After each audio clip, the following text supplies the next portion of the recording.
चंद्रयान को आज पूरे 5 दिन हो गए। इन 5 दिनों में चंद्रयान ने चांद की तस्वीरें भी भेजी और चांद के तापमान पर रिसर्च भी की। इस वक्त चंद्रयान से जुड़ी एक बड़ी खबर सामने आ रही है। चंद्रमा की सतह पर प्रज्ञान रोवर ने अपना रास्ता बदल लिया है। चांद का चक्कर लगा रहे रोवर के सामने 4 मीटर डायमीटर का एक क्रेटर यानी गड्ढा आ गया। ये क्रेटर प्रज्ञान रोवर के रास्ते में करीब 3 मीटर आगे मौजूद था। इसका पता लगते ही रोवर को पीछे लाया गया और अब ये सुरक्षित तरीके से नए रास्ते की तरफ बढ़ रहा है। ये इस वक्त की बड़ी खबर आपको बता दें, प्रज्ञान रोवर से जुड़ी बड़ी खबर। प्रज्ञान अब नए रास्ते पर बढ़ रहा है। इसरो की तरफ से ये जानकारी दी गई है। चंद्रयान 3 मिशन से जुड़ा ये बड़ा अपडेट बताया जा रहा है कि चांद का चक्कर लगा रहे रोवर के सामने 4 मीटर डायमीटर का एक क्रेटर यानी कि गड्ढा आ गया था। ये क्रेटर प्रज्ञान रोवर के रास्ते में करीब 3 मीटर आगे मौजूद था। जैसे ही इस गड्ढे के बारे में पता लगा, रोवर को पीछे लाया गया और अब उसके रास्ते को बदल दिया गया है। ये सुरक्षित तरीके से नए रास्ते की तरफ अब आगे बढ़ रहा है। चंद्रयान 3 मिशन से जुड़ा ये बड़ा अपडेट। प्रज्ञान रोवर ने अपना रास्ता बदला है और अब नए रास्ते पर आगे बढ़ रहा है प्रज्ञान रोवर। रोवर के सामने 4 मीटर का गड्ढा आ गया था।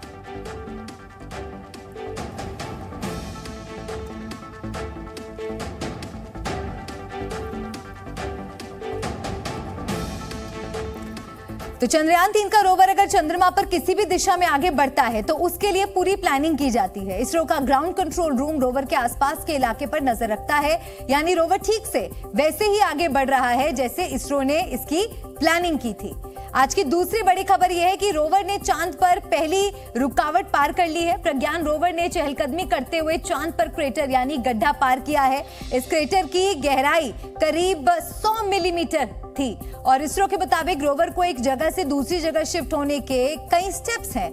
हर रास्ते की प्लानिंग के लिए ऑन बोर्ड कैमरा का डेटा बेंगलुरु के इसरो कंट्रोल सेंटर में डाउनलोड किया जाता है।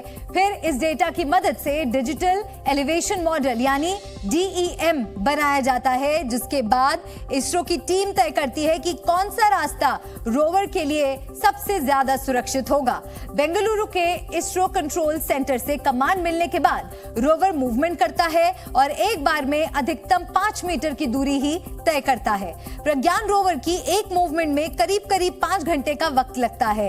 रोवर की हर मूवमेंट काफी अहम है। करीब 4 लाख किलोमीटर की दूरी पर रोवर चांद की सतह पर चक्कर लगा रहा है। इसीलिए साइंटिफिक डेटा का एनालिसिस करने के बाद हर कदम का फैसला लिया जाता है। इस समय इसरो के वैज्ञानिकों को रोवर से मिलने वाली पहली रिपोर्ट का भी इंतजार है। प्रज्ञान रोवर का काम चांद पर भूविज्ञान और वातावरण की जानकारी जुटाना है और इसरो के वैज्ञानिकों को भरोसा है कि रोवर जो भी रिसर्च करेगा उसके बेहतर नतीजे सामने आएंगे।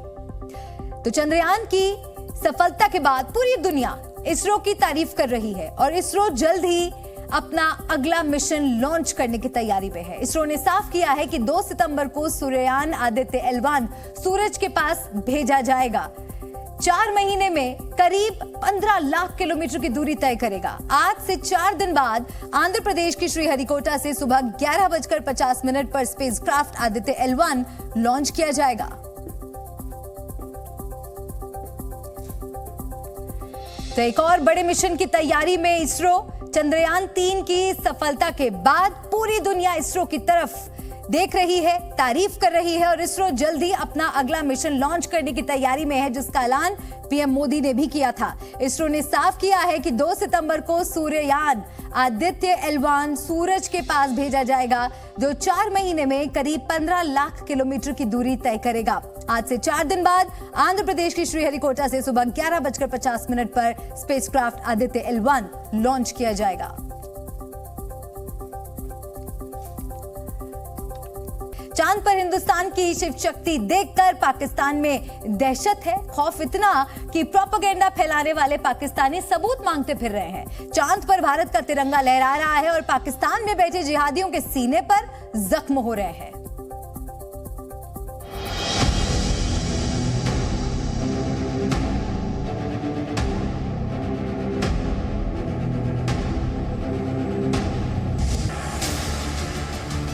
चंद्रयान 3 की सफलता का सबूत मांगने वाला ये पाकिस्तानी भारत की कामयाबी हजम नहीं कर पा रहा। दिन रात सोते जागते लाल टोपी वाले इस पाकिस्तानी को सिर्फ चांद पर चंद्रमा की लैंडिंग ही दिखाई दे रही है। जिस लाल टोपी को पाकिस्तान में सब जिहादी कहते हैं, वो जैद हामिद भारत के चंद्रयान मिशन की सक्सेस से शॉक में आ गया है।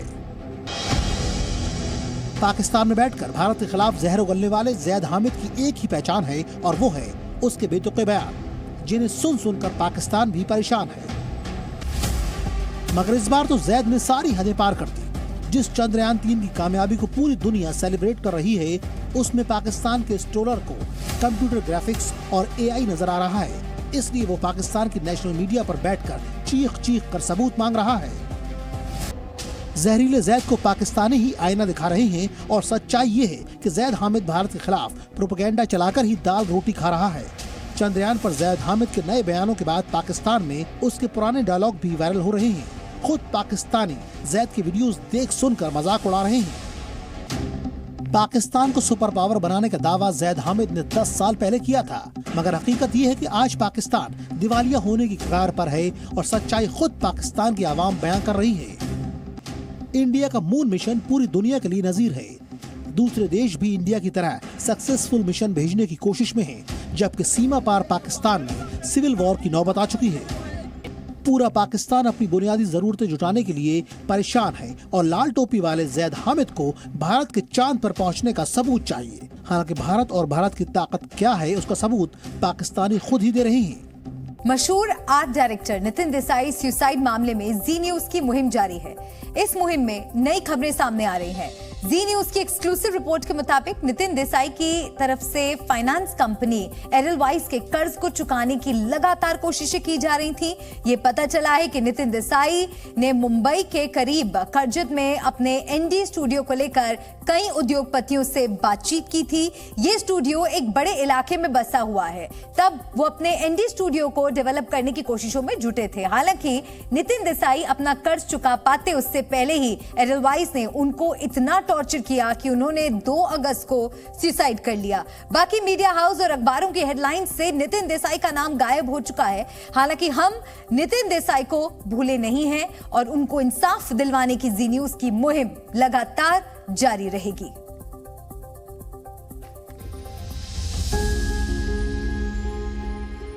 नितिन देसाई सुसाइड केस में एनडी स्टूडियो को लेकर बड़ी खबर आई है।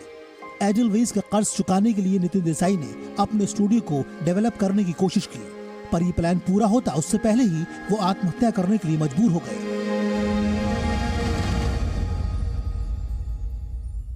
मुंबई के एक बिजनेसमैन पराग शाह ने जी मीडिया से एक्सक्लूसिव बातचीत में बताया कि नितिन देसाई के एनडी स्टूडियो में उनकी मीटिंग हुई थी। क्या बातचीत आपकी और नितिन देसाई की हुई थी जब आप जो है उनके स्टूडियो गए थे? क्या कुछ उन्होंने कहा था? नितिन जी एक भले आदमी थे। ही वॉज आर्टिस्ट और आर्टिस्ट नेचर वाले ही थे। In true sense he was artist in his own life style also. मैं उनको मेरे ख्याल से 2020-21 में मिला था, 3 साल पहले।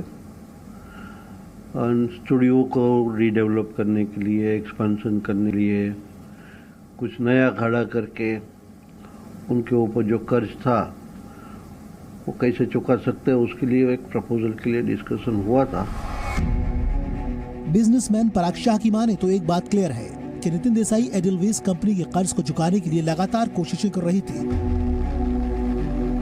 नितिन देसाई मुंबई के पास करजत में एनडी स्टूडियो को 5 स्टार होटल बनाना चाहते थे। उन्हें उम्मीद थी कि ऐसा करके वो करोड़ों रुपए का कर्ज चुका देंगे। उनको पूरा स्टूडियो रिवैम्प करना था और साथ में एक 5 स्टार होटल खड़ी करनी थी कि जहाँ से उनकी रेगुलर इनकम होवे। उनके ऊपर तभी कितना कर्जा था वो मेरे से बात नहीं हुई थी, किसका कर्जा था वो भी मेरे से बात नहीं हुई थी। बट वो तभी भी प्रेशर में थे कि भाई मेरे ऊपर कर्जा है। बट अभी वो टाइम में it was the first primary meeting, तो उसमें मेरा ये कुछ डिस्कशन नहीं हुआ था कि एडलवाइस का लोन है कि किसका लोन है। कभी उन्होंने एडलवाइस का जिक्र मतलब नहीं किया आपसे उस दौरान मीटिंग में? क्योंकि मेरी एक बार मीटिंग हुई थी जब भी हम लोग 2-3 घंटे के लिए साथ में थे। What was a very primary meeting. तो उनका कौन सी कंपनी का डेट है वगैरह वो सब बात नहीं हुई थी। परेशान उस वक्त थे, चूंकि आपको से मैं बताना होगी 2016 और 2018 में उन्होंने 2 बार लोन लिया, 150 करोड़ और 31 करोड़, तो 181 करोड़ रुपए का उनके ऊपर लोन था एडलवाइस का। तो परेशान लग रहे थे वो उस वक्त जब ये सारी चीज वो प्रपोजल ला रहे थे, दे रहे थे आपको, ताकि उनकी जो परेशानी है वो कम हो सके। नहीं, परेशान तो हाँ वो जरूर दिख रहे थे, बट वो टाइम पे मुझे ये नहीं समझ में आ रहा था कि वो परेशान डेट के कारण है। तभी मुझे ये था कि भाई उनके पास अच्छी जगह है, मौके की जगह है, बड़ी जगह है, उसको एक्सपेंशन करने के लिए वो पार्टनर ढूंढ रहे थे और उनको कोई पार्टनर नहीं मिल रहे थे। वो टाइम पे इसके लिए वो थोड़े परेशान दिख रहे थे कि भाई उनके पास प्रपोजल अच्छी है पर कोई लोग आगे नहीं आ रहे। अच्छा, आपने उसमें कुछ संभावना देखी थी उस वक्त जब आप स्टूडियो पूरा आपने देखा?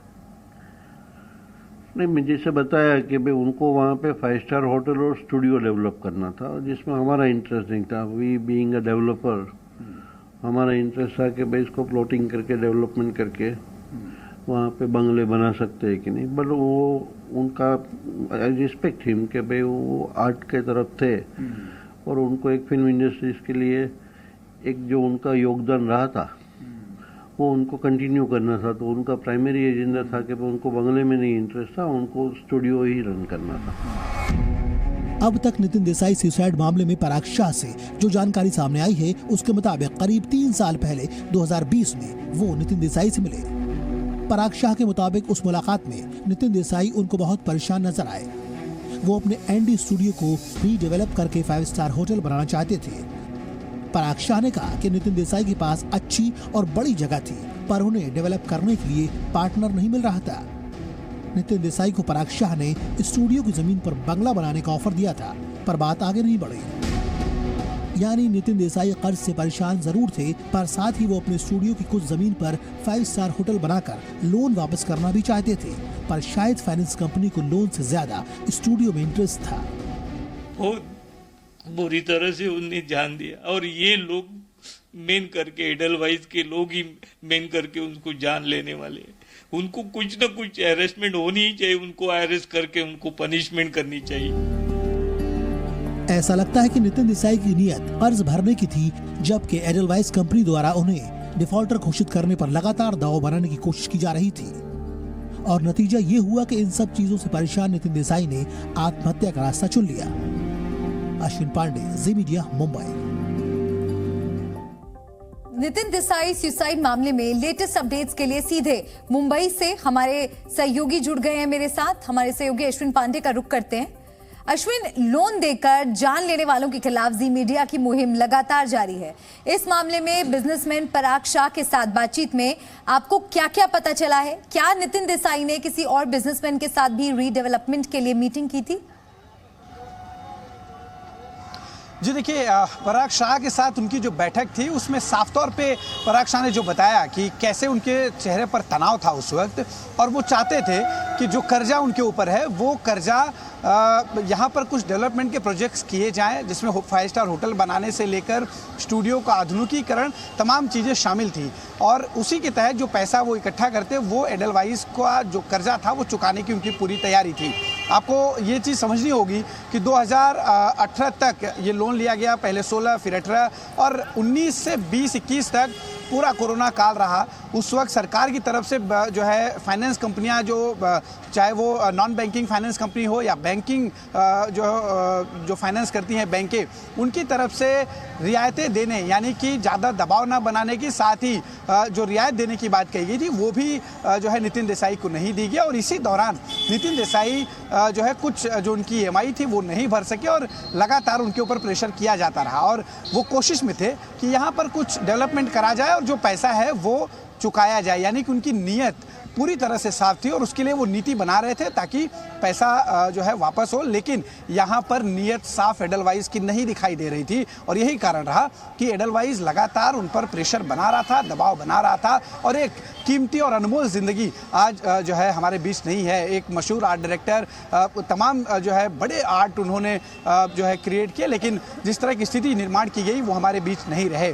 और पराग शाह से बातचीत में एक बात और हमें समझ में आई कि कहीं ना कहीं सिर्फ पराग शाह ही नहीं बल्कि वो और भी कई लोगों से इस मुद्दे को लेकर बातचीत कर रहे थे।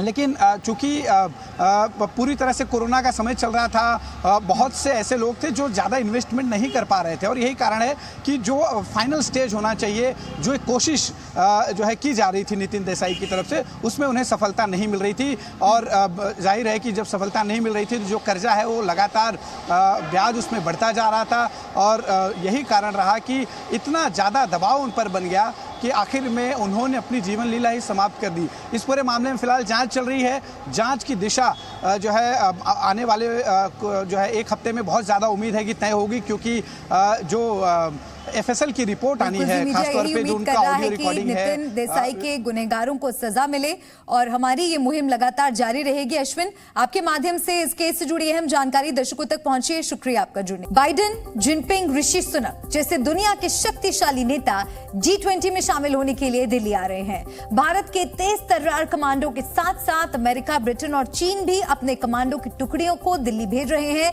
ताकि सभी सुरक्षा एजेंसियां मिलकर दुनिया भर के राष्ट्राध्यक्षों की सुरक्षा का अभेद्य बना सकें। दिल्ली को छावनी में तब्दील किया जा रहा है। देखिए ये खास रिपोर्ट।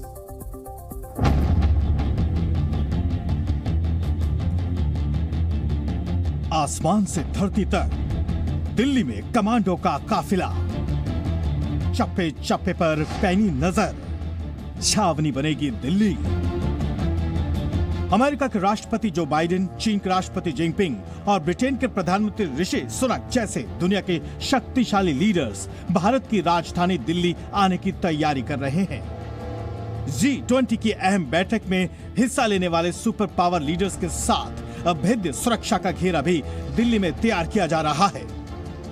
अमेरिका की सुरक्षा एजेंसी CIA, ब्रिटेन की सैन्य खुफिया एजेंसी MI6, चीन की MSS यानी मिनिस्ट्री ऑफ स्टेट सिक्योरिटी समेत ज्यादातर देशों की सुरक्षा एजेंसियां अपने कमांडो और अधिकारियों के साथ भारत आ रहे हैं। दरअसल ये सभी खुफिया एजेंसियां भारत की सुरक्षा एजेंसियों के साथ तालमेल बैठाते हुए जरूरी खुफिया जानकारी भी एक दूसरे से साझा करेंगे ताकि किसी भी विदेशी मेहमान की अचूक सुरक्षा में कोई कोर कसर न रह जाए।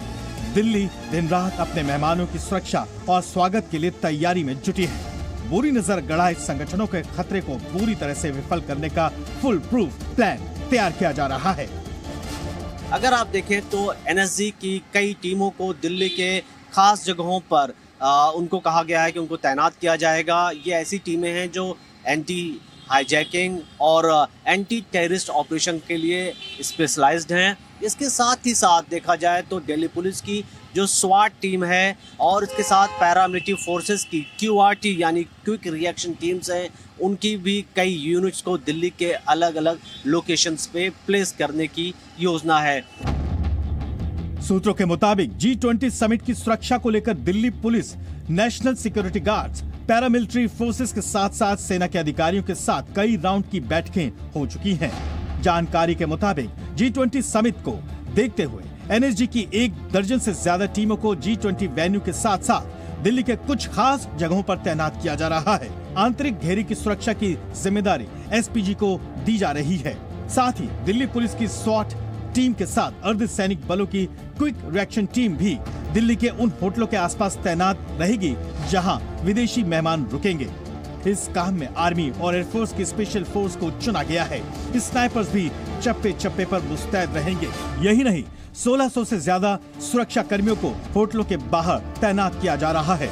आपको बता दें कि अब तक इस तरह के सिक्योरिटी इंतजाम पहले कभी नहीं किए गए। PM मोदी भी दिल्ली वासियों से G20 को सफल बनाने के लिए आह्वान कर चुके हैं। वहीं दिल्ली में G20 की तैयारियों में जुटे अधिकारी पूरे जोश में हैं। लीडर कौन है हमारे देश का? माननीय प्रधानमंत्री हैं। तो उनकी क्रेडिट रेटिंग की वजह से हम लोगों को जब नेगोशिएट करते हैं स्ट्रेंथ मिलती है, हम लोग को पावर मिलती है, हम लोग स्ट्रांग होकर नेगोशिएट कर पाते हैं। क्योंकि एक तो डेमोक्रेसी है, लीडरशिप की स्ट्रेंथ बहुत ज़्यादा है, तीसरा उनकी लीडरशिप में बहुत डेवलपमेंट हुआ है।